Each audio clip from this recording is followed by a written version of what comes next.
Gratuity, payment of gratuity act 1972 याप्रमाणे gratuity दिली जाते.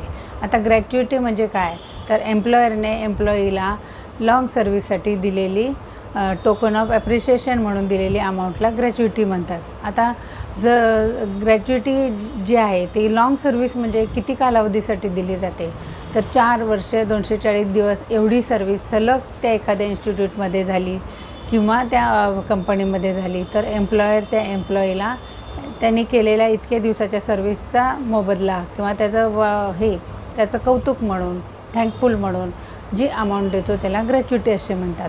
समजा त्या अपॉइंटमेंट लेटरमध्ये ग्रॅच्युइटीबद्दल कुठलाही मेन्शन केलेलं नाही, कुठलाही क्लॉज त्याच्यात लिहिलेला नसेल किंवा कोणतीही तरतूद नसेल तरीसुद्धा त्या व्यक्तीला ग्रॅच्युइटी अमाऊंट मागण्याचा अधिकार आहे. आता ग्रॅच्युइटी कशी कॅल्क्युलेट करतात, तर त्याचा फॉर्म्युला असा आहे की 15 गुणिले अंतिम वेतन गुणिले सेवेचा कालावधी किती आहे तो आणि भागिले 26 हे कॅल्क्युलेशन करून ती ग्रॅच्युइटी काढली जाते.